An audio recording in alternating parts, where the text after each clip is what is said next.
Well, I am back to the channel with a new video. यार अगर तुमने इस चैनल पर अभी तक लास्ट पार्ट जो अपलोड हुआ था हाल ही में वो नहीं देखा ना, तो जाओ पहले देखो फिर इस पार्ट की तरफ आना, वरना ना फ्लुएंसी नहीं बिल्ड होगी और तुम्हें चीजें बहुत ज्यादा प्रॉपर तरीके से क्लियर नहीं होगी। चलो तो फिर मैं बताता हूँ, तुम्हें समझाता हूँ कि बेसिकली हम क्या कैसे किस तरीके से किन चीजों को लेकर जाएंगे। ये पार्ट कंप्लीटली डेडिकेटेड रहेगा। मैं आपको समझाऊंगा हाई प्रेशर क्या होता है, लो प्रेशर क्या होता है, सी ब्रीज क्या होता है, लैंड ब्रीज क्या होता है। वेल, मैं तुम्हें ये भी बताऊंगा कि अपर एयर सर्कुलेशन किसको बोलते हैं। यार क्या तुमने एक फिनोमेना को रिलेट किया कि जब भी बारिश आती है तो बारिश एक पर्टिकुलर टाइम पर आती है, जून जुलाई अगस्त सितंबर। तो बारिश आने का एक पर्टिकुलर टाइम ही क्यों होता है? बारिश जून जुलाई अगस्त सितंबर में क्यों आती है? वेल, मैं तुम्हें बताऊंगा एडवांसिंग मानसून क्या होता है, रिट्रीटिंग मानसून क्या होता है, विंड वर्ड क्या होता है, ली वर्ड क्या होता है। कई सारे टेक्निकल टर्म्स है जो कि गो थ्रू करने वाला हूँ। यार ये वाला जो वीडियो रहेगा वो लास्ट पार्ट ऑफ वीडियो से कनेक्टेड होगा, तो उसको देखना जरूर। वेल, ये चैप्टर के आपके 2 और 3 वीडियोस और आएंगे, फिर फाइनली हम इसको एंड करेंगे। चलो तो अब सीधा काम की बात पर करते हैं। फिनोमेना बताने से पहले तुम्हें एक बेसिक चीज क्लियर करता हूँ। वो बेसिक चीज बहुत ध्यान से देखना है ना। चलो देखो, समझो। ये मुझे एक बात बताओ, ये तुमने साइंस में पढ़ा होगा क्लास 8 में। ऑब्वियस मुझे पता है कि तुमने नहीं पढ़ा, इसलिए मैं तुम्हें बता रहा हूँ। एक मैं बातचीत करूंगा डे टाइम की, और एक मैं बातचीत करूंगा नाइट टाइम की। तो मैं 2 टाइम की बातचीत करने वाला हूँ, डे टाइम और नाइट टाइम। पहले हम डे टाइम के बारे में बातचीत करते हैं, कुछ पॉइंट्स को देखना। यार डे टाइम में वेल तुम इतना तो रिलेट ही करते हो, ऑब्वियस बात है कि सूरज निकला हुआ होगा। और यार एक तरफ हम लेंगे पर्टिकुलरली आपका क्या, लैंड, और एक तरफ हम आपका पर्टिकुलरली क्या लेने वाले हैं, वाटर। ऑब्वियस, एक तरफ जमीन हो गई, एक तरफ पानी हो गया। अब देखो बहुत ध्यान से रिलेट करना। जब मैं डे टाइम की बातचीत करूंगा तो डे टाइम पर सन निकला हुआ है। अच्छा, ये समझाने और बताने से पहले तुम्हें कुछ बेसिक्स बताता हूँ। यार जमीन की ना एक आदत होती है, जमीन की एक आदत होती है क्या? यार जमीन जल्दी गर्म और जल्दी ठंडी हो जाती है। पानी की एक आदत होती है क्या, देर से गर्म और देर से ठंडा। वेल, अगर तुमने वीडियो सीरीज को फॉलो किया तो मैंने तुम्हें पहले भी बताया था कि तुमने देखा होगा कि मूंगफली या जो पॉपकॉर्न भूनते हैं वो हमेशा अपनी कढ़ाई में रेत का यूज करते हैं, क्योंकि रेत जल्दी गर्म हो जाती है। फिर मैंने एक एक्सपेरिमेंट में बताया कि एक काम करो, पर्टिकुलरली तुम एक भगोना लो, उसमें पानी रखो गर्म, और गर्म करने के लिए गैस जलाओ। तो भगोने के अंदर पानी देर से गर्म होगा, भगोना पहले और जल्दी गर्म हो जाएगा।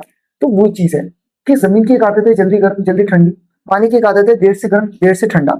अब क्योंकि दिन का समय था और दिन के समय जमीन जल्दी गर्म हो गई क्योंकि धूप था, तो जमीन इस समय गर्म हो गई। और जो भी चीज कोई गर्म होती है वो ऊपर की तरफ उठती है। और वैसे तुमने देखा होगा पानी गर्म होने पर इवोपरेट होता है। तो जब भी कोई चीज गर्म होगी वो ऊपर की तरफ राइज करेगी, उसको हम बोलते हैं लो प्रेशर। और जब भी कोई चीज ठंडी होगी, वेल पानी ठंडा है क्योंकि जब धूप निकली पानी देर से गर्म होगा, तो वेल पानी कंपैरेटिवली जमीन से ठंडा है।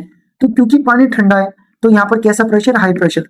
सर्दियों में तुमने देखा होगा कि धुंध नीचे की तरफ बैठती है और हवाएं हमेशा कैसे चलती है, high pressure to low pressure. चलो तो तुमने बेसिकली एक फिनोमेना समझा कि हवाएं हमेशा कैसे चलती हैं, high pressure to low pressure. Well, तुम रिलेट कर पा रहे हो, लास्ट टाइम मैंने तुम्हें फिनोमेना बताया था। नहीं देखा तो जाओ यार, इस सीरीज को पूरा प्रॉपर तरीके से देखो। अभी शॉर्ट में एक इंट्रो दे रहा हूँ तो तुमने इतना क्लियर किया कि हवा हमेशा कैसे चलती है, हाई प्रेशर टू कैसे, लो प्रेशर। क्लियर है? तो अब यहाँ पर क्योंकि जमीन की एक आदत है जल्दी गर्म, पानी की एक आदत है देर से गर्म देर से ठंडा, तो दिन के समय जमीन जल्दी गर्म हो गई तो यहाँ पर कैसा प्रेशर है, लो। पानी देर से गर्म होगा, वहां पर कैसा प्रेशर है, हाई। हवाएं कैसे चलती है, high pressure to low pressure. इसी को तुम क्या बोलते हो, लैंड ब्रीज। क्या बोलते हो, लैंड ब्रीज। समझ गए? चलो ध्यान से देखना। रात के समय पर चीजें उल्टी हो जाएंगी, सॉरी इसको लैंड ब्रीज नहीं सी ब्रीज कहा जाता है ना। रात के समय पर चीजें उल्टी हो जाएंगी। रात के समय पर आपका क्या निकला हुआ है, मून मतलब चांद। अब यहाँ पर एक तरफ में लिख देता हूँ जमीन लैंड, और एक तरफ में लिख देता हूँ वाटर, क्योंकि रात का टाइम है। तो पर्टिकुलरली रात के टाइम पर जो जमीन है वो जल्दी ठंडी हो जाएगी। ऑब्वियस है, जमीन के कहते थे जल्दी गर्म जल्दी ठंडा, तो जमीन कंपेरेटिवली कूल हो गई। और जो भी चीज ठंडी होती है वहां पर कैसा प्रेशर होगा, हाई। अब रात को धूप है, सॉरी रात को चांद है, लेकिन दिन भर तो पानी गर्म था। तो दिन भर पानी गर्म होने के कारण अभी भी कंपैरेटिवली गर्म है। और यहाँ पर कैसा प्रेशर हो जाएगा, लो प्रेशर। और यहाँ पर कैसा प्रेशर हो जाएगा, हाई। और हवाएं कैसे चलती है, high pressure to low pressure. और यहाँ पर हवा कैसे चलने वाली है, लैंड टू सी, जिसको हम क्या बोलते हैं, लैंड ब्रीज। क्लियर? चलो तो बच्चे कहते हैं कि यार आपने जो चीज बताई हम समझ पा रहे हैं कि हवाएं हमेशा high pressure to low pressure चलती है। जब भी कोई चीज ठंडी होती है हाई प्रेशर, जब भी कोई चीज गर्म होती है लो प्रेशर। अब आप बताना क्या चाह रहे हैं वो बताओ ना। चलो अब मैं तुम्हें एक मेन कॉन्सेप्ट की तरफ लेकर आता हूँ। वो मेन कॉन्सेप्ट बहुत ध्यान से देखना और बहुत ध्यान से समझना। यार एक तरफ हम बातचीत करेंगे आपका समर। यार ऑब्वियस अब ये मत मना करना कि तुम्हें समर नहीं पता, समर बोलते हैं गर्मियों को। और एक तरफ हम बातचीत करेंगे सर्दी, और सर्दियां किसको बोलते हैं, पर्टिकुलरली विंटर को। तो अब ध्यान से देखना, पर्टिकुलरली मैं कहता हूँ कि यार ये आपका एक नेशन हमने बना दिया। अब तुम कहोगे ऑब्वियस है, ये जो नेशन मैंने आपको बना कर दिया, ये नेशन का नाम क्या है? इंडिया। तो अब गर्मियों में क्योंकि गर्मी ज्यादा है, तो इस चीज को रिलेट करना, अब जो भी चीज गर्म है उसको मैं रेड से डिनोट करूंगा, क्योंकि धूप थी, गर्मियों का मौसम था, तो जमीन जल्दी से गर्म हो जाएगी। ऑब्वियस बात है, जमीन की आदत है जल्दी गर्म जल्दी ठंडा। तो जब समर सीजन होता है तो जमीन जल्दी से गर्म हो जाती है। गर्म होने के कारण पर्टिकुलरली यहाँ पर कैसा प्रेशर क्रिएट हो जाएगा? ऑब्वियस बात है, लो प्रेशर। अब पानी की एक आदत है देर से गर्म देर से ठंडा, क्योंकि जमीन जल्दी गर्म हो गई। गर्म तो पानी भी है, लेकिन पानी कंपैरेटिवली टू लेट कूलर है। तो यहाँ पर मैं लिख दे रहा हूँ कि कंपैरेटिवली पानी क्या है? कूल। और क्योंकि पानी कूल है तो यहाँ पर कैसा प्रेशर क्रिएट हो गया? High pressure. अब हवाएं कैसे चलती हैं तुम खुद से रिलेट कर सकते हो। हवाएं चलती हैं high pressure to low pressure, high pressure to low pressure. तो जब गर्मियों का टाइम आता है तो गर्मियों के टाइम पर हवाएं हमेशा कैसे चल रही होती हैं? सी टू लैंड। कैसे चल रही होती है? सी टू लैंड। बच्चे कहते हैं सी टू लैंड ही क्यों चलती है? रीजन समझ गए? क्योंकि गर्मियों के टाइम पर जमीन जल्दी गर्म होगी, वहां पर लो प्रेशर है, पानी कंपैरेटिवली ठंडा है, वहां पर हाई प्रेशर है। और हवाएं आपकी कैसे चलती है? High pressure to low pressure. तो गर्मियों में अगर मैं आपसे पूछता हूँ कि हवाएं कैसे चलती हैं, तो आप क्या कहेंगे? सी टू लैंड। क्या कहेंगे? सी टू लैंड। तो बच्चा कहता है चलो मैंने ये तो समझा कि गर्मियों के टाइम पर पर्टिकुलरली हवाएं सी टू लैंड चलेंगी। फिर एक सवाल बनता है कि यार इन हवाओं को क्या सी टू लैंड कहेंगे कि कुछ नाम भी है? भाई इनके डायरेक्शन देखो यार, इनके डायरेक्शन देखो, नॉर्थ साउथ ईस्ट वेस्ट।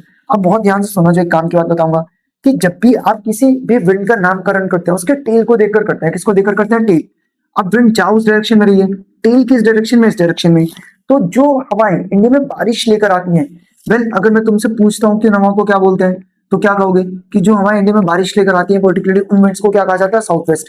क्या कहा जाता है? South west. चलो, तो तुमने ये तो समझा कि पर्टिकुलरली इंडिया में जो हवाएं गर्मियों में चलती हैं, मतलब गर्मियों में ऑब्वियस बारिश कब होती है? जून से। तो जून से लेकर मिड ऑफ नवंबर तक इंडिया में रेनी सीजन रहता है। तो इंडिया में बारिश के महीने में हवाएं कैसी चलती हैं? ऐसे। कैसे? सी टू लैंड। इनको क्या बोलते हैं? South west winds.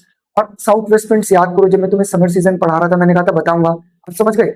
और क्या कि हमारे इंडिया में पता है बारिश क्यों करती है? अब सी टू लैंड जा रही है, सी से मॉइस्चर को पिक करेगी, और उस मॉइस्चर को पिक करके कहाँ पे बारिश करने वाली है? आपकी जमीन। कहाँ पर बारिश करने वाली है? जमीन। चलो, तो ये फिनोमेना तो तुमने समझा। अब विंटर सीजन की बातचीत करते हैं, अटेंटिवली सुनना है। तो विंटर सीजन में क्या फिनोमेना होता है? यार विंटर सीजन में तुम्हें पता है पानी की एक आदत है, जल्दी गर्म जल्दी ठंडा नहीं, देर से गर्म देर से ठंडा। विंटर सीजन में जमीन क्या हो गई? ठंडी। क्या हो गई? अब जमीन अगर कंपैरेटिवली ठंडा है, तो मैंने बताया था कि जो भी कोई चीज कोल्ड होती है वहां पर कैसा प्रेशर होता है? हाई। तो जमीन ठंडी है तो वहां पर कैसा प्रेशर है? हाई। वहीं अगर मैं पानी की बातचीत करता हूँ, तो पानी क्योंकि कंपैरेटिवली ठंडा तो पानी भी है, लेकिन जमीन की कंपैरिजन में क्या है? गर्म। तो यहाँ पर पर्टिकुलरली कैसा प्रेशर है? लो। और हवाएं कैसे चल रही है? ऐसे। Sea to land, sorry land to sea, land to sea. तो विंटर सीजन में हवाएं ऐसे चल रही है। अब इनका नामकरण कैसे करेंगे? North south east west. अब टेल देखो, देख रहे हो टेल? और टेल देखकर तुम बता सकते हो कि पहली हवाएं कौन सी है? North east. चलो, तो मैंने अगर मैं तो अब मैं तुमसे पूछता हूँ, तुम समझ पा रहे हो कि पूरे साल rest of the year India में जो हवाएं चलती है वो कैसे होती है? ऐसे। Sea to land, land to सी। और इनको क्या बोलते हैं? North east. ये विंटर में चलती है, बारिश कॉज नहीं करती। इंडिया में जून से लेकर मिड ऑफ नवंबर तक, क्योंकि समर सीजन आता है तो जमीन गर्म हो जाती है, पानी ठंडा रहता है। हवाएं कैसे चलती है? High to low, sea to land. हवाएं अपना डायरेक्शन बदलती है। वो हवाएं जो कि पर्टिकुलरली कैसे चल रही थी? नॉर्थ ईस्ट, वो हवाएं अपना रुख बदल कर कैसे कर लेती है? South west. और साउथ वेस्ट हवाएं रिस्पॉन्सिबल होती है इंडिया में पर्टिकुलरली क्या लेकर आने के लिए? मानसून। तो तुमने इतना तो समझा है ना? चलो, अब मैं तुम्हें एडवांसिंग और रिट्रीटिंग मानसून बताऊंगा। तो बड़ा सिंपल है यार, एडवांसिंग मतलब आता हुआ मानसून, रिट्रीटिंग मतलब जाता हुआ मानसून। तो ये जो मानसून मैं तुम्हें बताऊंगा ये वाला, ये होगा एडवांसिंग। समझ गए कौन सा? ये वाला जिसका मैं जिक्र कर रहा हूँ, बारिश आ रही है।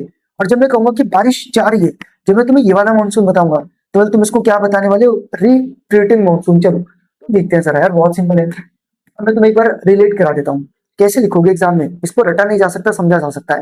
मैं बातचीत करता हूँ पर्टिकुलरली किसकी, कि मुझे एडवांसिंग मानसून बताओ। तुम बता दोगे कैसे? तुम कहोगे वेल पर्टिकुलरली एडवांसिंग मानसून के टाइम पर क्या होगा? जमीन जल्दी गर्म हो जाएगी, जमीन पर लो प्रेशर होगा, पानी कंपैरेटिवली ठंडा होगा, पानी पे हाई प्रेशर होगा। हवाएं सी टू लैंड चलेंगी, सी से मॉइस्चर को पिक करेंगी, और उस मॉइस्चर को पिक करके कहां पर पर्टिकुलरली बारिश को कॉज करेंगी? इंडिया में। और वेल पर्टिकुलरली ये जो हवाएं चलेंगी इनको क्या कहेंगे हम? South west. क्या कहेंगे? South west. बस यही तुम्हारा क्या हो गया? Advancing monsoon. चलो, अब मैं यहाँ से तुम्हें रेट करके समझाता हूँ, देखो कितना सिंपल है। तो जून के महीने में जो नदर्न प्लेन्स है वहां पर कैसा प्रेशर होता है? लो प्रेशर, तुम समझ गए। और जो ट्रेड विंड्स हैं, जो हवाएं होती है साउथ वेस्ट विंड्स, उन्हीं को ट्रेड विंड्स कहा जाता है। वो इंडिया में एंटर करती है साउथ वेस्ट, मतलब ये नदर्न प्लेन्स, यहाँ गर्मी है, लो प्रेशर है, हवाएं सी टू लैंड चल रही है। इन हवाओं को मैं क्या बोलता रहा हूँ? साउथ वेस्ट बोलता रहा हूँ। और जो ये विंड है पर्टिकुलरली ये वार्म ओशन से, अब गर्म तो ओशन भी है लेकिन जमीन के कंपैरिजन में ठंडा है, तो ओशन से पर्टिकुलरली मॉइस्चर को पिक करती है। कितनी स्पीड से हवाएं चलती है? 30 किलोमीटर पर आवर। और ये हवाएं इंडिया में पर्टिकुलरली किस चीज को कॉज करती है? बारिश को। और इन्हीं हवाओं की वजह से इंडिया में 250 सेंटीमीटर से ज्यादा बारिश होती है। और मैक्सिमम रेनफॉल इंडिया में कहां पर होती है? North eastern parts. अब देखो तुम्हें इसका भी रीजन बताता हूँ कि ऐसा क्यों है कि इंडिया में maximum rainfall north eastern parts में होती है। तो बहुत ध्यान से देखना यार, ये है इंडिया। इंडिया में यहाँ पर मैंने तुम्हें पहले भी बताया था कि घाट्स हैं, इनको बोलते हैं वेस्टर्न घाट। और इंडिया में पर्टिकुलरली क्या है? माउंटेन्स है। तो माउंटेन्स में इस तरीके से है नॉर्थ में, और ये माउंटेन्स ईस्ट में घूम जाते हैं ऐसे। और जो घूमते हुए माउंटेन्स इसको बोलते हैं पूर्वांचल रेंज। क्या बोलते हैं? पूर्वांचल रेंज। इंडिया में बारिश वाली हवाएं देखो कैसे आती है भाई, बारिश वाली हवाएं इंडिया में ऐसे आती हैं। तो अब यहाँ आएंगी तो देखो गुजरात और राजस्थान में हवाओं की स्पीड बहुत तेज होती है, रोकने के लिए कोई पहाड़ी भी नहीं है, हवा सीधा आगे निकल जाती है। एग्जाम्पल के तौर पर मैं फूक मारता हूँ तो यहाँ हवा बहुत तेजी से निकली मेरे मुंह के जस्ट नजदीक से, तो यहाँ पर कोई पहाड़ी भी नहीं थी, हवा रुकेगी भी नहीं। अब अगर पहाड़ होगा, मैं हवा मारता हूँ तो क्या हवा यही रुक जाएगी? पीछे तो नहीं जाएगी। तो माउंटेन्स की ना दो साइड होती है, बहुत ध्यान से सुनना। जो माउंटेन की फ्रंट वाली साइड होती है, कौन सी साइड होती है? फ्रंट वाली। तो जो माउंटेन की फ्रंट वाली साइड होती है उसे बोलते हैं विंडवर्ड। क्या बोलते हैं? विंडवर्ड। और जो माउंटेन की बैकवर्ड साइड होती है, जो माउंटेन्स की पीछे वाली साइड होती है, उसको क्या बोलते हैं? लीवर्ड। ठीक है, याद रखना कि माउंटेन्स की दो साइड होती है, एक फ्रंट वाली साइड। तो जिस डायरेक्शन में हवा चलती है ये साइड कौन सी होती है? विंडवर्ड। जो इसके अपोजिट है, हवा यहाँ से जा रही है तो ये विंडवर्ड हो गई, ये लीवर्ड हो गई। तो माउंटेन्स के हमेशा विंडवर्ड साइड ज्यादा बारिश होती है। ये रीजन है कि पर्टिकुलरली जब हवा ऐसे जाएंगी तो यहाँ पर रोकने के लिए कोई भी पहाड़ी नहीं है, लेकिन ईस्ट में जाके सारी की सारी हवाएं कैद हो जाती है। ये रीजन है कि इंडिया में अधिकतर बारिश कहाँ पर होती है? Eastern side. याद है ना, ईस्ट में इंडिया में एक स्टेट पड़ती है मेघालय, तुमने सुना होगा। सबसे ज्यादा बारिश भी तुम्हें कहाँ पर देखने को मिलती है? ईस्टर्न स्टेट मेघालय में। तो बस यही है कि जो हवाएं हैं वो पर्टिकुलरली ऐसे जाएंगी, ईस्ट में ज्यादा बारिश करती है, वेस्ट में कम, क्योंकि ईस्टर्न साइड माउंटेन रेंजेस है। और हमेशा ध्यान रखना कि वेस्टर्न घाट जो है, वेस्टर्न घाट की ये वाली साइड, विंडवर्ड वाली साइड ज्यादा बारिश होती है, और वेस्टर्न घाट की जो पीछे वाली साइड है लीवर्ड, वो कम बारिश होती है। ये रीजन है कि यहाँ पर महाराष्ट्र है। महाराष्ट्र में पता है कि स्टेट है, महाराष्ट्र स्टेट में एक सिटी है मुंबई। तो मुंबई क्योंकि माउंटेन्स के विंडवर्ड साइड लाई करता है तो यहाँ ज्यादा बारिश है। और वहीं अगर मैं बातचीत करने लग जाता हूँ किसकी, मैं बातचीत करता हूँ पुणे की, तो पुणे इस वेस्टर्न घाट के लीवर्ड साइड लाई करता है। ये रीजन है कि मुंबई में तो ज्यादा बारिश होती है, पुणे में बारिश क्या होती है? कम। चलो, तो तुमने पर्टिकुलरली रीजन भी समझ लिया कि जब भी तुम बारिश की बातचीत करोगे तो ईस्टर्न साइड इंडिया में ज्यादा बारिश होगी as compare to western side. और ये रीजन है कि ईस्ट में मेघालय में पर्टिकुलरली आपका मानसीराम पड़ता है, खास हिल से भी बताऊंगा क्या है, वो पर्टिकुलरली बहुत ज्यादा बारिश होती है। और इंडिया में जब आप ईस्ट में जाएंगे तो बारिश ज्यादा होगी, वेस्ट में जाएंगे तो बारिश कम। ये रीजन है कि राजस्थान वगैरह में बारिश कम होती है। अब तुम देख भी सकते हो इंडिया में जब बारिश वाली हवाएं एंटर कर रही है, देख लो कैसे एंटर कर रही है, इसको बोलते हैं एडवांसिंग। जब ये हवाएं जो ऐसे जा रही थी, वो भाई बारिश वाली हवाएं इंडिया में कैसे चलती है? ऐसे। ठीक। और पूरे साल हवाएं इंडिया में कैसे चलती है? ऐसे। ठीक, क्लियर। चलो, अब देखो मैं तुम्हें बीच में वाले दो टॉपिक बताऊंगा, लेकिन इसके साथ साथ ना, जैसे मैंने तुम्हें एडवांसिंग बताया, तो एडवांसिंग के साथ साथ ही पर्टिकुलरली मैं तुम्हें कौन सा मानसून भी बताने वाला हूँ? रिट्रीटिंग। यार रिट्रीटिंग मानसून बहुत सिंपल है, बहुत सिंपल। चलो देखो, अब रिलेट करना है। बच्चा ना कई बार इसमें उलझ जाता है, मैं कहता हूँ बेटा उलझ मत, बहुत ध्यान से समझ। मैं कहता हूँ भाई ये इंडिया है, अब इंडिया में पर्टिकुलरली यहाँ पर लो प्रेशर था और यहाँ पर हाई प्रेशर था। कब? समर सीजन में। हवाएं कैसे चल रही थी? High pressure to low pressure. Well, तुम बिल्कुल रिलेट करोगे। और जब ये हवाएं high pressure to low pressure चल रही थी और इंडिया में क्या कॉज कर रही थी? रेनफॉल। और इन्हीं हवाओं को मैं क्या बोल रहा था? South west. और इन हवाओं को क्या बोलते हैं? Trade winds. अब मैंने कहा था कि ये मानसून एडवांसिंग है क्योंकि मानसून आ रहा है। अब रिट्रीटिंग मानसून क्या होगा? बहुत सिंपल भाई, रिट्रीटिंग मानसून अब होगा क्या? जमीन जो है वो गर्म से क्या हो जाएगी? ठंडी। ये लो प्रेशर किससे रिप्लेस हो जाएगा? High pressure. समझ गए? पानी जो ठंडा था वो ठंडे से क्या हो जाएगा? गर्म। और यहाँ पर हाई प्रेशर किस में कन्वर्ट हो जाएगा? Low pressure. जो हवाएं ऐसे साउथ वेस्ट चल रही थी वो हवाएं अब कैसे चलना स्टार्ट कर देंगी? ऐसे ही। इन हवाओं को क्या कहेंगे? North east. बस यही वो टाइम है जिसको कि पर्टिकुलरली क्या कहा जाएगा? Retreating monsoon. और इंडिया से मानसून जाने लगेगा। इसमें मैं एक चीज को और ऐड कर दूंगा, अक्टूबर हीट। अभी अक्टूबर हीट क्या होता है यार? अक्टूबर का महीना होता है क्योंकि अभी बारिशों का निमटी है, आसमान बहुत साफ होता है, आसमान में आपको बादल नहीं दिखते, आसमान साफ होगा, आसमान में बादल नहीं दिखेंगे। और पर्टिकुलरली आपको देखने को मिलेगा, क्या देखने को मिलेगा कि ये वो टाइम होगा पर्टिकुलरली कि आपका जमीन में नमी होगी क्योंकि बारिश होकर निमटी है, आसमान बिल्कुल साफ होगा, डस्ट नहीं होगा, गर्मी बहुत ज्यादा होगी। और यही वो टाइम होगा जिसको कि हम अक्टूबर हीट कहेंगे। चलो तो ध्यान से देखें, तो क्वेश्चन बन सकता है व्हाट इज रिट्रीटिंग मानसून, तो बता देना अक्टूबर नवंबर के महीने में जो लो प्रेशर था नॉर्दर्न प्लेस पर वो वीक होकर किससे रिप्लेस हो रहा है? हाई प्रेशर से। और जो पानी के ऊपर पर्टिकुलरली हाई प्रेशर था वो किससे रिप्लेस हो रहा है? लो प्रेशर। और अक्टूबर के महीने में हवाएं सी टू लैंड नहीं चलती, लैंड टू सी चलती है। समझ रहे हो मैं क्या कहना चाह रहा हूँ? साउथ वेस्ट की जगह नॉर्थ ईस्ट, बस फिर अक्टूबर एट को ऐड कर देना। अलग से भी क्वेश्चन बन जाता है, what do you understand by October heat, तो तुम बता दोगे।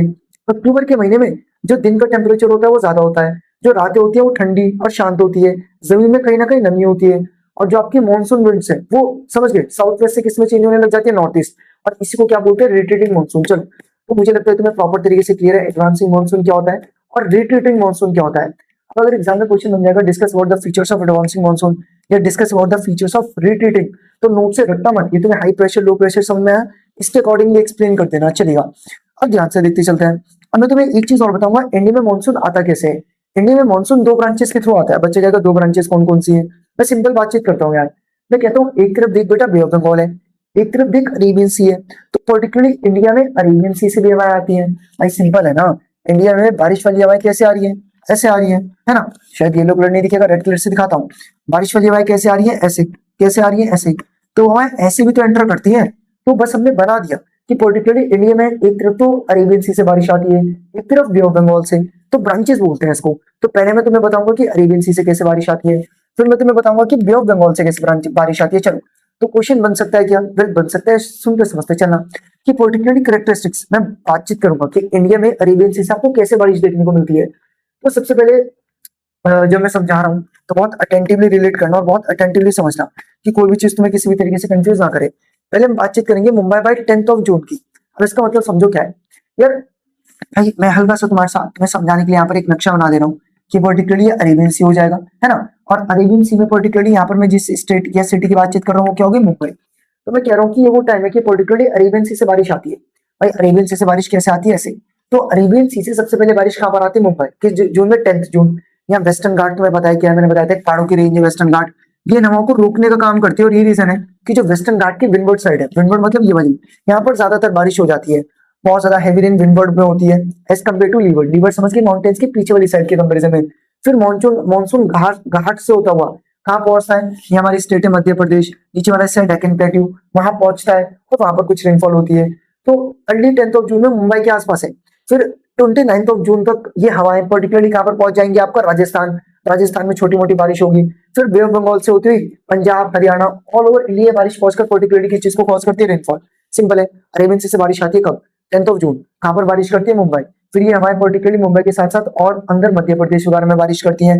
29th ऑफ जून वेस्टर्न घाट से हमारे क्रॉस होती है पर्टिकुलरली पंजाब हरियाणा और राजस्थान में छोटी मोटी क्या देखने को मिलती है, बारिश। क्लियर है, आप ध्यान से देखते चलना। अब बातचीत करते हैं बे ऑफ बंगाल ब्रांच की। यार बे ऑफ बंगाल ब्रांच के साथ में चीजें बहुत अजीब और अटपटी होती है। देखो कैसे, भाई अरेबियन सी ब्रांच में तो क्या हुआ, अरेबियन सी ब्रांच में तो क्या हुआ, हवाएं सीधा इस तरीके से क्या ले गई, एंट्री।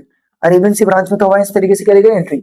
लेकिन यार जब मैं बे ऑफ बंगाल वाली ब्रांच की बातचीत करता हूँ ना, तो बे ऑफ बंगाल वाली ब्रांच को बहुत ध्यान से देखना। बे ऑफ बंगाल वाली ब्रांच में क्या होता है, हवा ना यहाँ से म्यांमार की तरफ निकल जाती है। किसकी तरफ, म्यांमार।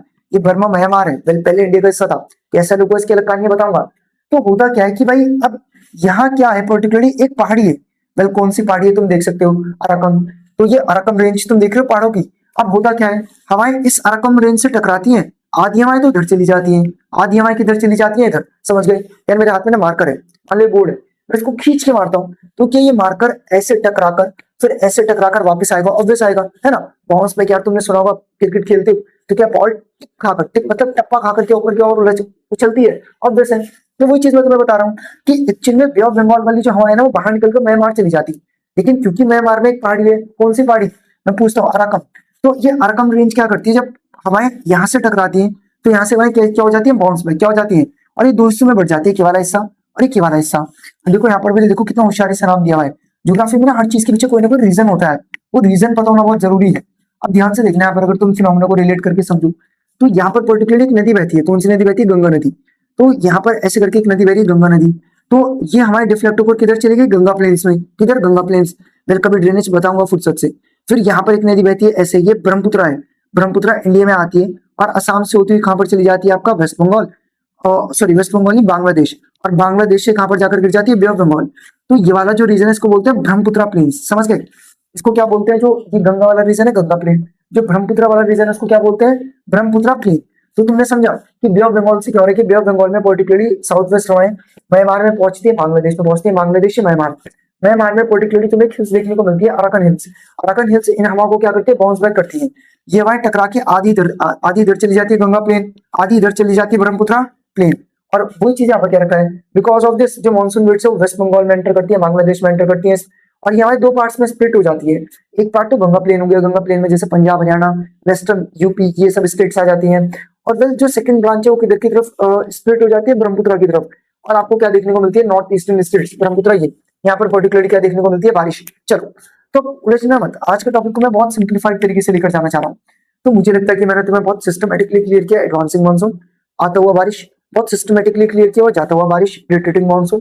फिर एडवांसिंग मानसून में मैंने तुम्हें बताया कि पर्टिकुलरली दो ब्रांचेस के थ्रू बारिश हो सकती है, एक अरेबियन सी और एक अरेबियन सी के साथ साथ पर्टिकुलरली मैंने तुम्हें क्या बताया, बे ऑफ बंगाल। चलो, अब जो मैं अगली ब्रांच की बातचीत करूंगा उसको बहुत ध्यान से सुना यार, ये क्वेश्चन बनेगा नहीं, वैसे बन भी सकता है, discuss about the local winds and their impacts, लेकिन इसको 1 मार्क्स के लिए जानना बहुत जरूरी है, इसलिए बताया था। ये मुझे एक बात बताओ, क्या गर्मियों में गर्म हवाएं चलती हैं और फिर जिसको लू कहा जाता है, स्ट्रॉन्ग गस्टी विंड्स, एक ऐसी हवाएं जो थपेड़े मारते हुए चलती है, हवा और मिट्टी मिक्सअप हो जाती है। अगर आप इन हवाओं में ज्यादा देर तक रहें तो आपको डिहाइड्रेशन हो सकता है और ये हवाएं आपके लिए फेटल मतलब डेंजरस हो सकती हैं। इसी तरीके से हर एक कंट्री में अपनी कुछ ना कुछ लोकल विंड्स होती है और उनके अपने इंपैक्ट्स होते हैं। जैसे इंडिया में लू चलती है, इसी तरीके से अगर मैं बातचीत करता हूँ नॉर्थ अमेरिका, नॉर्थ अमेरिका में चलती है चिनूक विंड। अरे चिनूक विंड क्या होती है समझो यार, चिनूक विंड बहुत ध्यान से देखना भाई। नॉर्थ अमेरिका में क्या होता है, वेल हवाएं ऐसे आ रही, अब यहाँ पहाड़ है, तो जो हवा ऐसे आई वो पहाड़ ने रोक ली और पहाड़ इसका मॉइस्चर में यहीं पे रोक लेगा, और मॉइस्चर रोकने के चलते यहाँ पर क्या हो जाएगी, बारिश। क्या हो जाएगी, बारिश। भाई हवा आ रही है, हवा आ रही है, इसमें मॉइस्चर है, पहाड़ से टकरा के रुक गई, बादल ये रुक गया, बारिश हो गई, और सूखी हवा आगे निकल गई। सूखी हवा कैसे निकल गई, आगे। सूखी हवा कैसे निकल गई, आगे। अब होता क्या है, यहाँ पर जब वो हवा थी वो ठंडी थी और उसमें नमी थी, पहाड़ ने रोककर जब नमी को खींचकर यही बारिश करा दी, हवा ऊपर से निकल गई। अब ये हवा इधर आती आती गर्म हो जाती है, और क्योंकि मॉइस्चर यहीं पर निकल चुका है, यहाँ हवा गर्म, और यहाँ की हवा गर्म और सूखी हो जाती है, और ये हवा बहुत ज्यादा डेंजरस होती है और बहुत दिक्कत कॉज करती है लोगों को। तो उसी को क्या बोलते हैं, चिनूक विंड। समझ गए चिनूक विंड क्या होता है, जो रॉकी माउंटेन्स है, रॉकी माउंटेन्स की जो विंडवर्ड साइड है, यहीं पर सारा का सारा मॉइस्चर खत्म हो जाता है बारिश के रूप में, हवा आगे की तरफ निकलती है, मॉइस्चर नहीं होता, सूखी होती है। इस समय ये ठंडी हवा क्या हो जाती है, गर्म। अब ये हवा गर्म भी है और सूखी भी है, और इसी को पर्टिकुलरली नॉर्थ अमेरिका में क्या बोलते हैं, Chinook winds. Same phenomena Europe में होता है, और यूरोप में इन विंड्स को क्या कहा जाता है, फोएम विंड्स। नाम अलग है, काम एक है। एग्जाम्पल के तौर पर मेरे घर में रोटी बोलते हैं, मैं अपने एक दोस्त के घर गया, वो पंजाबी थे, वो रोटी को फुल्का बोलते थे, तो समझ गए ना, थी रोटी, बस कहने का तरीका लगता है। तो इसी चीज को अमेरिका में चिनूक विंड कहा जाता है, हॉट ड्राई विंड्स, और इसी को यूरोप में क्या बोल देते हैं, फोएम विंड। और ये पर्टिकुलरली ग्लेशियर्स को मेल्ट करती है क्योंकि गर्म है ना, और एग्रीकल्चर को बेनिफिट करती है, लेकिन लोगों को कहीं ज्यादा डिस्कंफर्ट भी ऐड करती है, जैसे हेडेक। अब यार हम इंडिया में रहते हैं, हम इससे रिलेट तो नहीं कर सकते, जैसे लू। तुमने देखा होगा कि जब तुम गर्मी में बहुत ज्यादा घूम लो तो वो गर्म हवाएं तुम्हें इरिटेशन और दिक्कत कॉज करती है, तो वही चीज है। फिर यहाँ पर बता भी रखा है तुम्हें कि यूरोप में जो पहाड़ों की रेंज है उसको क्या भी बोलते हैं, एल्प्स। क्या भी बोलते हैं, एल्प्स। समझ गए, वेल पहाड़ों की रेंज मतलब यार जैसे इंडिया में हिमालयाज है ना, इसी तरीके से यूरोप में एक पहाड़ों की रेंज है जो बहुत फेमस है, एल्प्स। तो एल्प वो हवा पहाड़ों की रेंज है जो कि हवा को रोककर नमी खींचकर पर्टिकुलरली सूखी ड्राई विंड चलाती है, जिसको बोलते हैं फोन विंड। फिर यहाँ पर बता भी रखा है कि कोस्टल एरियाज जो होते हैं, ये मैंने तुम्हें लैंड ब्रिज, सी ब्रिज आज बता भी दिया। तो मतलब यही चीज आखिर में बता रखी है कि हवाओं का पॉजिटिव और नेगेटिव, आपको दोनों ही तरीके का इंपैक्ट देखने को मिलता है। चलो तुम्हें एक चीज और बताता हूँ, एक है मानसेराम, एक है चेरापूंजी। यार वेल तुम कभी जाओगे ना तो ये मेघालय में पड़ता है, नॉर्थ ईस्टर्न स्टेट, कभी जाना बहुत मजा आएगा। क्योंकि तुम्हें एक अजीब सा इत्तेफाक या फैक्ट बताता हूँ, फिर शेयर करना बहुत जरूरी है, टेंटिवली सुनना। देखो यार, जैसे मैंने तुम्हें कहा था कि माउंटेन्स की ना दो साइड होती है, एक विंडवर्ड एक लीवर्ड। अब तुम्हें पता है यार, देखो देखते चलना, मेघालय में रेड कलर से हाईलाइट कर रहा हूँ। अब देखो मेघालय में दो हिल्स, तीन हिल्स है, गारो, खासी और जयंतिया। क्लियर है। और सिस्टम को अगर तुम रिलेट करो तो होता क्या है कि जो बारिश वाली हवाएं वो कैसे चलती हैं, ऐसे, कैसे चलती हैं, ऐसे, कैसे चलती हैं, ऐसे। और यही रीजन है कि जो माउंटेन्स का ये वाला एरिया है, कौन सा एरिया, ये वाला, देख लो कौन सा एरिया, खासी, यहाँ पर क्या लाया करता है आपका, मानसीरामन, और मानसीरामन के पास ही क्या लाया करता है, चेरापूंजी। और ये रीजन है कि वर्ल्ड की सबसे ज्यादा बारिश मानसीराम में होती है। समझ गए। तो क्योंकि माउंटेन्स की लीवर साइड है, और देखो कितना अजीब है, मेघालय की जो कैपिटल है जस्ट इस खासी के पीछे है, जिसका नाम है शिलोंग। शिलोंग में बारिश नहीं होती, वहां वाटर स्केर्सिटी है। तो ये चमत्कार नहीं है कि मात्र 10 से 15 किलोमीटर दूर मानसीराम से एक एरिया है शिलोंग, वहां बारिश नहीं होती। मानसीराम में वर्ल्ड की हाईएस्ट रेनफॉल होती है। रीजन तुम समझ गए, क्योंकि यहाँ पर एक माउंटेन रेंज है खासी, हवाएं ऐसे चलती हैं, तो ये कौन सी साइड है, विंडवर्ड, तो सारी बारिश आगे हो जाती है, पीछे बारिश ही नहीं हो पाती। और ये रीजन है कि जो पीछे का एरिया शिलोंग, वहां पर आपको क्या देखने को मिलती है, कम बारिश। तो बस एक फैक्ट शेयर कर रखा है कि मासीराम, चेरापूंजी। अब देखो यार, मैं अगर तुमसे पूछता हूँ ना वर्ल्ड की वेटेस्ट प्लेस, तो है चेरापूंजी। और मैं पूछता हूँ वर्ल्ड में हाईएस्ट रेनफॉल कौन रिसीव करता है, वो मासीराम। बच्चे कहते हैं समझ नहीं आया, मैं कहता हूँ बेटा सिंपल तरीके से समझ। देख, यार सबसे ज्यादा बारिश का अगर कोई रिकॉर्ड होल्ड करता है कि एक दिन में सबसे ज्यादा बारिश कहाँ हुई, तो वो चेरापूंजी में हुई। 1861 में रिकॉर्ड तोड़ बारिश हुई थी। 1861 में 1032 इंचेस। अगर तुमने पुरानी वीडियोस में देखी ना तो जाकर देखो, क्योंकि तुम्हें ये भी नहीं पता है कि बारिश को इंचेस में ही क्यों मेजर करते हैं, तुम्हारा बेसिक वीक रह जाएगा। तो 1861 में हुआ था, 18 चेरापूंजी में 1861 में सबसे ज्यादा बारिश हुई थी 1032 इंचेस, समझ गए। तो कितनी ज्यादा बारिश तुम्हें देखने को मिली थी जुलाई से सितंबर के बीच। तो वेटेस्ट प्लेस क्योंकि सबसे ज्यादा बारिश हुई।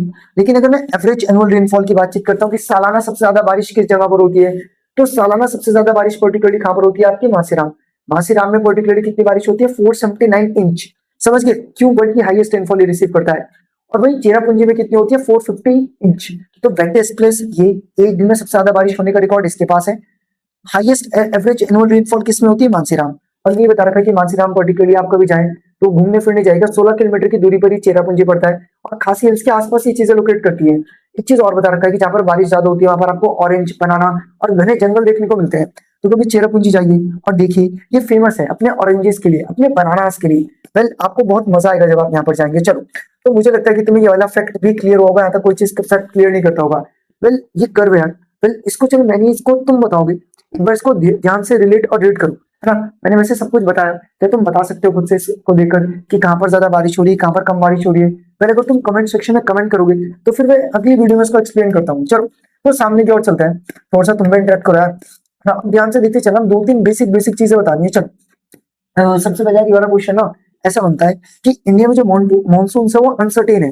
यार कभी तुम देखो कहीं पर बहुत ज्यादा बारिश होती है, कभी तुम देखो कहीं पर सूखा रहता है। तो इंडिया में मानसून आने का कोई भी एक सर्टेन टाइम पीरियड नहीं है। इंडिया में मानसून बहुत अनसर्टेनिटी के साथ आता है। तो क्वेश्चन ये बनता है कि इंडिया के मानसून में अनसर्टेनिटीज कैसे है, या इंडिया के मानसून के बारे में बताइए। तो एक हम कहेंगे कि इंडिया का मानसून इरेगुलर है, कभी जल्दी आता है कभी लेट आता है। एक वेरिएशन है, कहीं पर इतनी बारिश हो रही है कि बाढ़ आ जा रही है, कहीं पर बारिश ही नहीं हो रही कि सूखा पड़ा हुआ है। एग्जाम्पल के तौर पर मेघालय में सबसे ज्यादा बारिश होती है, मैंने तुम्हें रीजन बताया, 400 सेंटीमीटर। वही राजस्थान में बारिश केवल कितनी होती है, 10 सेंटीमीटर। मैंने तुम्हें रीजन भी बताया कि राजस्थान से जब हवाएं निकलती है ना, तो यहाँ पर कोई भी पहाड़ नहीं है, हवाएं सीधा आगे निकल जाती है। कहाँ निकल जाते हैं, आगे। तो यहाँ बारिश ही नहीं कर पाती, समझ गए। हमेशा तुम्हें बारिश ना माउंटेन्स के विंडवर्ड साइड में देखी, विंडवर्ड समझ गए, जैसे हवाएं ऐसे चल रही है तो इस साइड, ना कि बैकवर्ड साइड, लीवर्ड। और ये रीजन है कि लद्दाख में ना एक एरिया पड़ता है लेह, और लेह माउंटेन्स के विंडवर्ड साइड है, मतलब सॉरी लीवर्ड पीछे वाली साइड है, इसलिए वहां पर बारिश क्या होती है, कम। तो ये वेरिएशन है यहाँ पर कि पर्टिकुलरली कहीं पर बारिश हो रही है तो इतनी ज्यादा हो जा रही है कि कुछ कहने के नहीं, कहीं पर बहुत कम हो रही है। फिर और भी कुछ तुम्हें डाटा की बनता, जैसे वेस्टर्न घाट हो गया, वहां पर 250 सेंटीमीटर हो जाती है रिसीव। तुम्हें पता है क्यों, माउंटेन्स के विंडवर्ड साइड पड़ता है। वही जो माउंटेन्स के लीवर्ड पीछे वाली साइड पड़ते हैं वहां पर 50 सेंटीमीटर से भी कम हो रही है। हवाएं रुक गई, पीछे जा नहीं पाएंगे, ये रीजन है। नॉर्थ ईस्टर्न स्टेट्स पर अच्छी खासी बारिश हो जाती है, नॉर्दर्न प्लेन्स पर मॉडरेट रेनफॉल है, लेकिन ईस्ट में बारिश ज्यादा है इंडिया में, वेस्टर्न साइड बारिश कम है। तुम्हें पता है ईस्टर्न साइड माउंटेन रेंजेस ज्यादा है। जैसे वेस्ट बंगाल की कैपिटल है कोलकाता, वहां पर 120 सेंटीमीटर ऑफ रेन होता है। पटना, प्रयागराज, जिसको पहले हम इलाहाबाद के नाम से जानते थे, दिल्ली, वहां 102 सेंटीमीटर, 9156। मतलब पटना में कितनी बारिश हो रही है, 102 सेंटीमीटर। इलाहाबाद प्रयागराज में कितनी हो रही है, 91। वहीं दिल्ली में कितने सेंटीमीटर बारिश हो जाती है तुम्हारी, 56।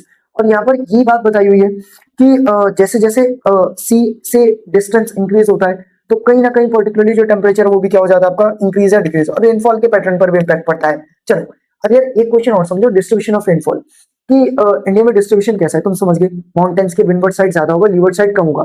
बस एक बार देख लो, तो जो वेस्टर्न कोस्ट है और जो नॉर्थ ईस्टर्न स्टेट है, मतलब अगर मैं इंडिया का मैप बनाकर तुम्हें दिखाऊं, मैप क्या मैं तुम्हें दिखा देता हूँ। देखो यहाँ देख लो, माउंटेन रेंजेस कितनी है, ईस्ट में कितनी ज्यादा है, हमारे कोने में आके फंस और अटक जाती है इसलिए।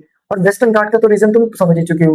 तो वेस्टर्न घाट वाला एरिया होगा, western coast, north eastern states हो गया, यहाँ पर बारिश बहुत ज्यादा 400 सेंटीमीटर होती है। वही वेस्टर्न राजस्थान, गुजरात, यहाँ बारिश थोड़ी कम होती है, लेस देन 40 सेंटीमीटर।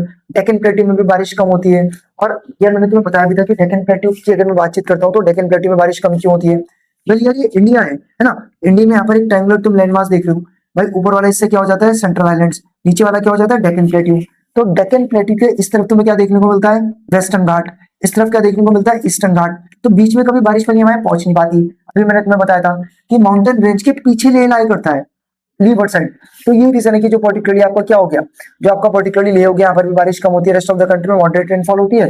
मानसीराम तुम समझ ही गए, जो कि खासी हिल्स यहाँ पर आते हैं ना, मेघालय, मेघालय के जस्ट नीचे पड़ता है, उसको साउथ कहा हुआ है। यहाँ पर बहुत ज्यादा बारिश होती है, और कहीं पर सूखा रहता है और कहीं पर ज्यादा ही गीला रहता है। चलो, एक क्वेश्चन और बन जाता है यार, ये one of the most important question, मैंने मैक्सिमम टाइम इसको क्वेश्चन पेपर में फ्रेम फॉर्म होते हुए देखा है। क्वेश्चन बनता है, how does monsoon act as a unifying bond. जो मानसून है वो यूनिफाइंग बॉन्ड की तरह कैसे काम करता है। ये क्वेश्चन ऐसे भी बन सकता है कि इंपॉर्टेंस बताइए किसके क्लाइमेटिक कंडीशंस की। देखो दोनों क्वेश्चन सेम, आंसर सेम, बस वे ऑफ प्रेजेंटेशन अलग। ये क्वेश्चन अगर 3 मार्क्स में आ जाता है ऐसे लिख कर आ जाना, अगर टीचर इसको 5 या 4 मार्क्स में दे दे, 4 मार्क्स के वाले क्वेश्चन नहीं आते, वो कहने का तरीका तो उसको ऐसे प्रेजेंट करना। बात दोनों में सेम है। चलो समझाता हूँ कि क्या। यार मुझे एक बात बताओ, मैं कैसे कपड़े पहनता हूँ, मेरा क्या रहन सहन है, क्या मानसून पर डिपेंड करता है, ऑब्वियस बात है। मुझे एक बात बताओ ना यार, तुम आम खाते हो गर्मियों की सर्दी, ऑब्वियस गर्मियों में तुम आम खाते हो। वेल मैं तुमसे पूछता हूँ कि मूंगफली तुम कब खाते हो सर्दियों में, तुम कपड़े कैसे पहनोगे। वेल तुम होली मनाते हो तो क्या हर बार गर्मी का गर्मी आ रही होती है, ऑब्वियस। तुम दिवाली मनाते हो तो क्या तुमने रिलेट नहीं किया सर्दी आ रही होती है। तो तुम किसी भी त्योहार को सेलिब्रेट कर रहे हो तो उसके पीछे स्पेसिफिकली रीजन है। तो वही चीज है कि मॉनसून एक ऐसे यूनिफाइंग बॉन्ड कैसे करता है, रिदम देता है सीजन्स को, जो इंडिया के लिए यूनिक है। एग्रीकल्चर एक्टिविटीज को सेट करता है, हमारा लैंडस्केप, फूड, क्लोथिंग, सब कुछ मॉनसून पर डिपेंड करता है। हम क्या खाएंगे, कैसे पहनेंगे, फार्मिंग स्केड्यूल हो गया। और पानी ही तो है जो कि पर्टिकुलरली मतलब ऑब्वियस है, फार्मिंग हो रही है और मॉनसून के चलते हमारी नदी को पानी मिलता है, जो कि हमें यूनाइट करती है। अब इसी क्वेश्चन को थोड़ा हमने और प्रॉपर तरीके से प्रेजेंट कर दिया। यहाँ पर हेडिंग्स को लिख दिया कि हमारे फूड, क्लोथिंग, हाउसिंग, इन सब चीजों को इम्पैक्ट करता है। एग्रीकल्चर, सोइंग, हार्वेस्टिंग, कई तरीके की इकोनॉमिक एक्टिविटीज हैं जो कि हम करते हैं। कैलेंडर, हमारे जानवर, हमारे क्लाइमेटिक सीजन्स, सब कुछ किस चीज पर डिपेंडेंट है, ऑब्वियस है ना, होली, दिवाली सब। और लाइफ ऑफ द पीपल, हमारे फेस्टिवल्स हो गए, हम क्या खाएंगे, कैसे रहेंगे। और पूरा रिवोल्यूशन का फिनोमेना भी किस चीज पर डिपेंड करता है, मानसून। चलो तो मुझे लगता है कि तुम्हें ये वाला क्वेश्चन में इंपॉर्टेंस ऑफ मानसून क्लियर होगा। एक लास्ट टॉपिक और बताता हूँ, और लास्ट टॉपिक बताता पर्टिकुलरली टॉपिक को एंड करते हैं। चलिए, और 2-3 बहुत काम की चीजें बताऊंगा। और अटेंटिवली देखते चलना है, जो चीज बता रहा हूँ, और कोई भी चीज कंफ्यूज कर तो पूछना। देखो जब मैं इंडिया की बातचीत करता हूँ ना, बहुत ध्यान से देखना, जब मैं इंडिया की बातचीत करता हूँ, वेल ये आपका पर्टिकुलरली इंडिया है ना। इंडिया में ये जो ट्रायंगुलर लैंड मास है, मैंने बताया भी था कि जो चीज तीनों तरफ पानी से घिरी है उसको क्या बोलते हैं, पेनिनसुला। क्या बोलते हैं, पेनिनसुला। तो ये जो इंडिया का ट्रायंगुलर लैंड मास है, इसको हम पर्टिकुलरली क्या बोलते हैं, पेनिनसुला। और जो भी चीज पानी के पास होती है ना, वहां पर क्लाइमेट मॉडरेट होता है, कभी भी एक्सट्रीम पॉइंट्स नहीं टच करता। रीजन क्या है कि जो भी चीज पानी के पास होगी तो वो मॉडरेट क्लाइमेट क्यों रहता है। देखो जब दिन भर में पानी गर्म हुआ तो जमीन ठंडी हो गई, मतलब जब जमीन सुबह ठंडी थी, मतलब दिन के टाइम जब धूप निकली थी तो जमीन ठंडी थी। तो उल्टा बोल रहा हूँ यार, जब दिन का समय था गर्मी हो रही थी तो पर्टिकुलरली जमीन आपकी गर्म हो गई थी, पानी आपका ठंडा था, हवा ठंडी चल रही थी। अब रात के टाइम जब जमीन एकदम से ठंडी हो गई, लेकिन पानी तो देर से ठंडा होगा, पानी में भी गर्म है, हवाएं कैसे चलेंगी गर्म। और ये रीजन होता है, बेसिकली यही फिनोमेना होता है कि जो भी चीज पानी के पास होती है वहां पर क्लाइमेट मॉडरेट होता है। आप जितना पानी से दूर रहेंगे उतना क्लाइमेट एक्सट्रीम हो जाता है। रीजन यही है कि तुम पानी के पास जब होते हो ना, महाराष्ट्र वगैरह में, यहाँ सर्दियां बहुत ज्यादा नहीं आती, यहाँ सर्दियां मॉडरेट, एक अच्छी एवरेज टेम्परेचर रहता है। लेकिन जो नदन प्लेन्स है, यहाँ गर्मियां भी एक्सट्रीम होती है, सर्दियां भी एक्सट्रीम होती है, क्योंकि पानी से एरिया एरिया क्या पड़ता है, दूर, क्या पड़ता है, दूर। चलो अब फटाफट से टॉपिक को जरा एंड करते हैं। और टॉपिक को एंड करने से पहले कुछ बेसिक्स तो मैं बता देता हूँ। हॉट वेदर सीजन तुम समझ गए, मार्च टू मई चलता है, क्योंकि जून, जुलाई, अगस्त, सितंबर में इसको रेनी सीजन में काउंट कर लेते हैं। गर्मियां होती है लेकिन हम रेनी सीजन में देखते हैं इसको ज्योग्राफी में। लू तुम समझ गए क्या होता है। वेल तुम कोल्ड सीजन भी समझ गए, इंडिया में नवंबर से फरवरी तक चलता है ना। अब देखो यार, यहाँ पर ना एक डाटा है, वो डाटा बहुत इंपॉर्टेंट है जो मैं तुम्हें बताऊंगा। वेल यहाँ पर मैं तुम्हें कोरोमंडल कोस्ट के बारे में बताऊंगा, ध्यान से देखना है, ये लास्ट वाला पॉइंट देखो, बाकी तुमने सब पढ़ा हुआ है, बेफिक्र रहो, है ना। लास्ट पॉइंट समझो, ये कोरोमंडल कोस्ट क्या है। ये कोरोमंडल कोस्ट बहुत ध्यान से देखना, कोरोमंडल कोस्ट बहुत ध्यान से देखना, 1 मार्क्स में एग्जाम में क्वेश्चन बनेगा, गलत मत करना। अपने इस चैप्टर के लास्ट के एमसीक्यूज भी देखना, वहां पर तुम्हें मिल जाएगा। यार जो तुम ये बड़ा रीजन देखते हो ना, तमिलनाडु वाला, है ना, तो तमिलनाडु की जो ये वाली कोस्ट है, इसको बोलते हैं कोरोमंडल कोस्ट। यार ये इंडिया में एक्सेप्शन है, ये इंडिया में एक्सेप्शन है। इंडिया में केवल तमिलनाडु एक ऐसी स्टेट है जिसको विंटर रेनफॉल मिलती है। विंटर रेनफॉल मतलब अक्टूबर और नवंबर, अक्टूबर और, ये एक्सेप्शन है। ऑल ओवर इंडिया जून, जुलाई, अगस्त, सितंबर में रेनफॉल होती है। Mid of October, mid of November में चला जाता है रेनी सीजन। लेकिन आपका तमिलनाडु एक ऐसी स्टेट है, और इसी कोस्ट को क्या बोलते हैं, कोरोमंडल कोस्ट। कि कोरोमंडल कोस्ट को आपको अक्टूबर और नवंबर में रेनफॉल मिलती है, जिसको विंटर रेनफॉल कहा जाता है। क्यों मिलती है, रीजन समझो। या जैसा कि मैंने तुम्हें बताया कि जब इंडिया में गर्मियां होती है तो यहाँ पर कैसा प्रेशर होता है, लो प्रेशर। यहाँ पर कैसा प्रेशर होता है, हाई प्रेशर। अब जब मानसून जा रहा होता है तो प्रेशर सिस्टम भी चेंज होता है, ये लो प्रेशर हाई प्रेशर में चेंज हो जाता है, ये हाई प्रेशर लो प्रेशर में चेंज हो जाता है। तो हवाएं पर्टिकुलरली आपकी कंफ्यूज हो जाती हैं, और वो हवाएं घूमना स्टार्ट कर देती है। और जब हवाएं घूमना स्टार्ट करती है तो पर्टिकुलरली आपको क्या देखने को मिलता है, साइक्लोन। और वो साइक्लोन पर्टिकुलरली किसको हिट करता है, हमारे तमिलनाडु को। और इंडिया में किस चीज को कॉज करता है, विंटर रेनफॉल। समझ गए क्या, कि इंडिया में विंटर रेनफॉल आने का कारण क्या है। इंडिया में तमिलनाडु में विंटर रेनफॉल इसलिए आती है क्योंकि यहाँ पर high pressure low pressure change होने के चलते हवाएं घूमती हैं। हवाओं के घूमने से पानी में एक साइक्लोन बनता है। वो साइक्लोन पर्टिकुलरली इंडिया की तमिलनाडु कोस्ट को हिट करता है, हर साल बहुत ज्यादा डिस्ट्रक्शन कॉज करता है। और जब ये तमिलनाडु की कोस्ट को हिट करता है तो पर्टिकुलरली इंडिया में किस चीज को कॉज करता है, तुम्हारा विंटर रेनफॉल, सिर्फ तमिलनाडु में। अच्छा, इस साइक्लोन को ना ट्रॉपिकल साइक्लोन बोलते हैं। मैं तुमसे पूछता हूँ, बताओ इसको ट्रॉपिकल साइक्लोन क्यों कहा जाता है। देखो कितना सिंपल रीजन है। इंडिया के बीच में से एक लाइन होकर गुजरती है, trunk of Cancer. Tropic of Cancer से नीचे वाला जो क्लाइमेट है वो कंपैरेटिवली गर्म होता है, उसको बोलते हैं ट्रॉपिकल क्लाइमेट, क्योंकि इक्वेटर है, इक्वेटर के पास जितना ज्यादा होंगे आप क्लाइमेट गर्म होगा। और ट्रॉपिक ऑफ कैंसर से जो ऊपर वाला क्लाइमेट होता है उसे बोलते हैं सब ट्रॉपिकल, जो कि कंपैरेटिवली ठंडा क्लाइमेट होता है। तो क्योंकि ये फिनोमेना पूरे के पूरे ट्रॉपिकल एरिया में आ रहा है, इसलिए इस साइक्लोन को क्या बोलते हैं, ट्रॉपिकल साइक्लोन। और ये ट्रॉपिकल साइक्लोन ही रिस्पॉन्सिबल होते हैं इंडिया में क्या कॉज करने के लिए, रेनफॉल। और यही इंडिया में पर्टिकुलरली किस चीज को लेकर आता है, विंटर रेनफॉल। चलो, तो मुझे लगता है कि यहाँ तक तुम्हें चीजें क्लियर होंगी। आओ तुम्हें कुछ क्वेश्चंस पढ़वा देता हूँ, फटाफट सेंड करता हूँ वीडियो। तो कोल्डेस्ट मंथ्स अगर मैं तुमसे पूछता हूँ कि नॉर्दर्न प्लेन्स में कौन कौन से होते हैं, तो दिसंबर और जनवरी। ऑब्वियस मैंगो शावर्स तुम्हें कहाँ मिलते हैं, अगर तुमने लास्ट सेकंड वीडियो देखा है इससे पहले वाला, तो तुम्हें क्लियर होगा। केरला, कर्नाटका। कौन से मंथ्स में इंडिया को हॉट वेदर सीजन एक्सट्रीम होता है, वेल ये तो मुझे बताओगे कमेंट सेक्शन में। और एडवांसिंग मानसून में इंडिया में कहाँ पर हाईएस्ट रेनफॉल होती है, मानसीराम तुम्हें पता है। एक फीचर बताइए इरिटेटिंग मानसून का, तो तुम्हें पता है कि particularly high pressure low pressure में चेंज करते हैं, लो प्रेशर हाई प्रेशर। हवाएं अब सी टू लैंड नहीं, लैंड टू सी चलेगी, और ये हवाएं नॉर्थ ईस्ट होती है, इंडिया में बारिश लेकर नहीं आती। चलो, तो मुझे लगता है कि तुम्हें क्लियर होगा। अब बस यार इस वीडियो का एक पार्ट और आएगा, लास्ट फाइनल पार्ट, और उसमें हम इस चैप्टर को प्रॉपर तरीके से क्या करेंगे, मतलब 2 वीडियोस और आएंगी। एक लास्ट जिसमें कि बहुत मिनिमल टॉपिक्स बताने, carbon footprints, global warming, floods, है ना, और इतना सब कुछ बताने के बाद फिर बैक एक्सरसाइज। 2 पार्ट्स में इस वीडियो को, मतलब इस चैप्टर को यहीं पर एंड करेंगे। और वेल मैं तुम्हें मिल रहा हूँ किसके साथ, एक नए चैप्टर हिस्ट्री के साथ। Well that's all for today. और अगर तुम्हें चैनल पे वीडियोस काफी पसंद आ रही हैं तो दोस्तों को रिकमेंड करो, शेयर करो वीडियोस को, लाइक और चैनल को सब्सक्राइब जरूर करना। Well thank you.